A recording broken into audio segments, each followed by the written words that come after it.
Hey everybody, welcome back to the Highland Fox. It's been a while, but today we get to talk about the United States Grand Prix. All right, Coda, we are here for you. And I'm just going to get it out of the way.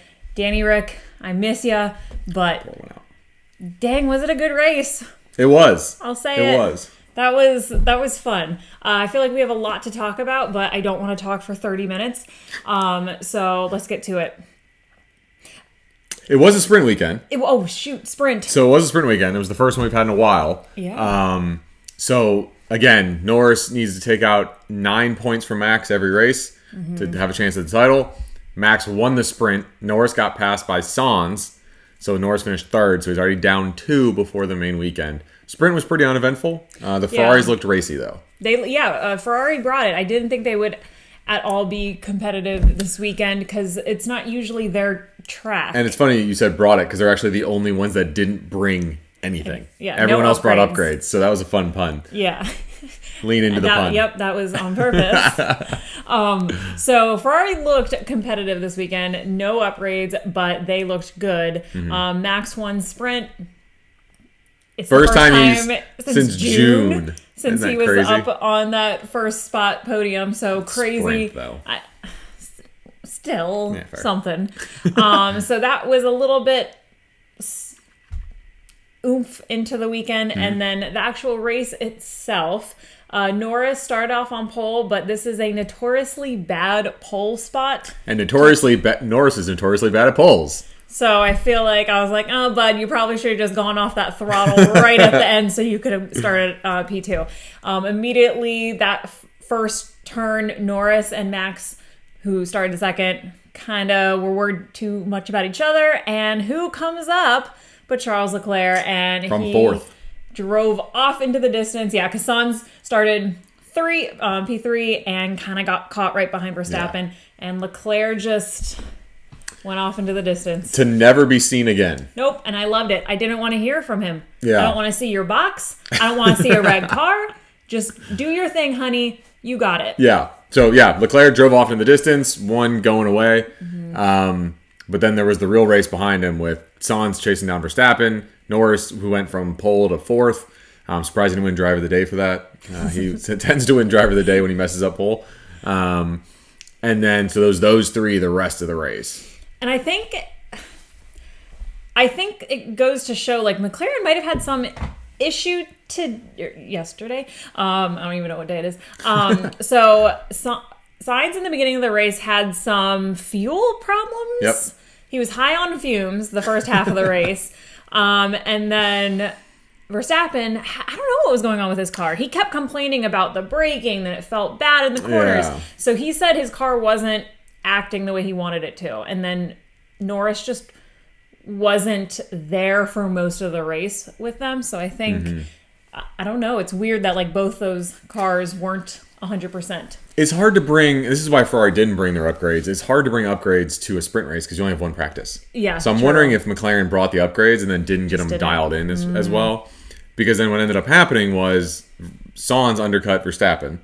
So Ferrari went off in a distance. They just ran away with it like prancing horses they are for a 1-2, which is the first time since 2006 that Ferrari's had a 1-2 on American soil. Oh, Lord. Which is weird. That is weird. That's not that long. Yes, it is. Very long time ago. Yeah. Weird. Yeah. But so, they ran away with the distance. Probably not going to talk about them anymore. They're doing well. But then Max and Norris, old foes, getting spicy. Yeah, so McLaren decided to pit a little bit later in the race. So Norris had fresher tires. And I feel like McLaren just is so good on hards. Yeah. Maybe that's just like the last few races. I feel like they've been really good with hard tires. So Norris catches Max. I mean, they were battling out for 10 laps. One of the last few laps, Norris, Max, some controversial stuff happened. As always. Depending on who you talk to, Max pushed him off. Norris went out, got an unfair advantage around. Eventually, Norris did get a 5-second penalty, which pushed him behind Max. So Max finished third place. But it's hard I don't know. Max did go off the track, so everyone's saying he pushed him off the track, but Norris was behind at the apex, so he can't. Then he accelerated off the track with all four wheels off the track to pass Max.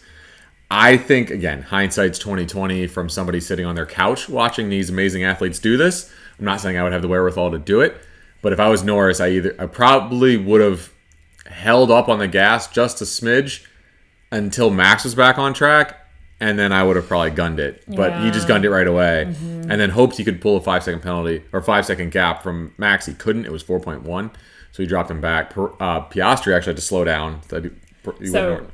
Norris wouldn't fall behind him. Yeah.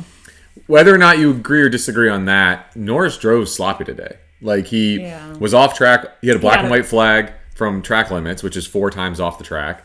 And then he brake checked, moved under braking under Max. And that's where I feel like the penalty should have been. I felt like the going off the track, I'm like, y'all both went off the track, and even in the first You're both lap. children. Yeah, you guys are children, you're competitive, like, whatever. Like, Norris, come on, black and white flag, like, it's the end of the season, like, you know what you're doing. It's also COTA, so, like, I don't know, I feel like... There's not, 12, I guess, is a reason to go off. But 4 times, get it together.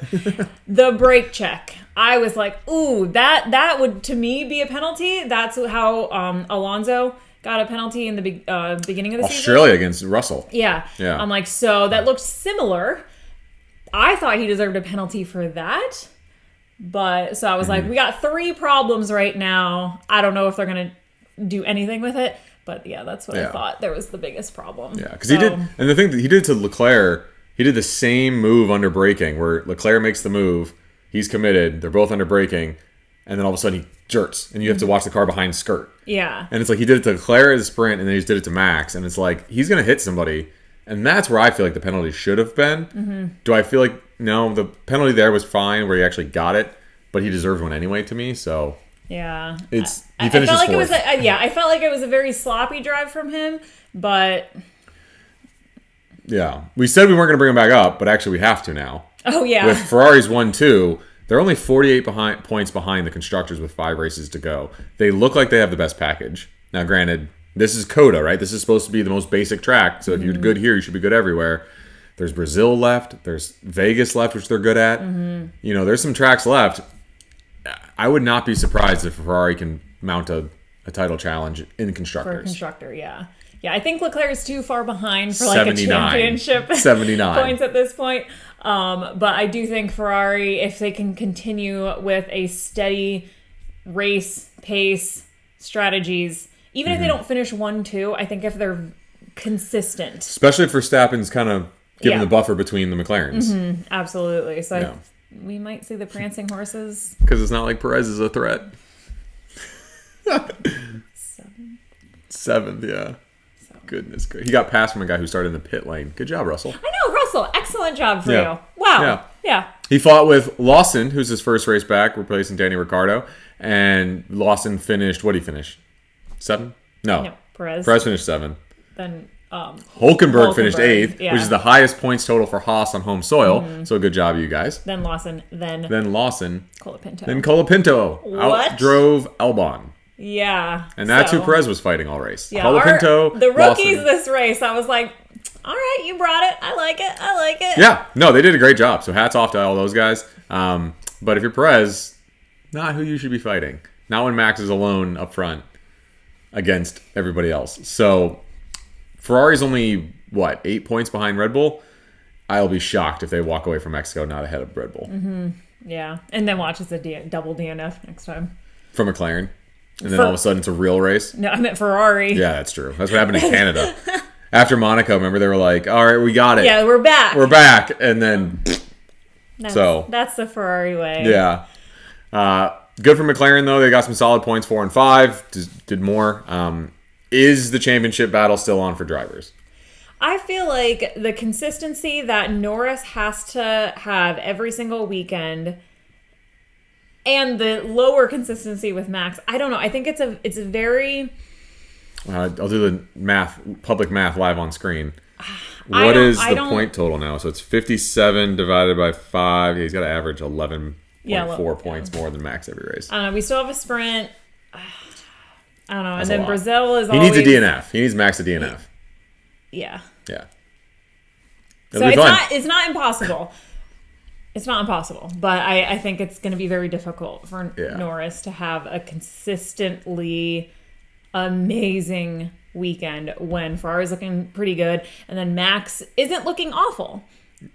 Yeah, so, which is not looking awful as a third. Yeah. Right? Like, that's so crazy. But it's going to be exciting down the wire, right? We got so much to talk about. There's only 5 races left. This is way more exciting than last year when Max had already won.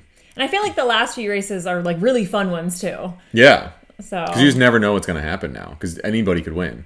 And like Lewis Hamilton spinning out in the opening lap. Like, where did that come from?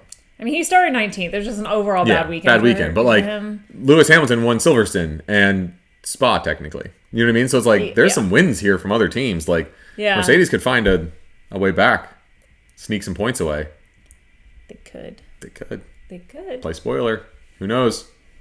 But we got Mexico next week. Maybe Perez won't yeet himself out of the first corner like he did last year. And they can actually watch Perez finish 7th. Because I have no faith in that man. I know. But yeah, Mexico next week. Anything else? No, I feel like we talked about everything. And there's still more we could. I know. All right. Well, thanks for joining us, and we'll see you guys next week.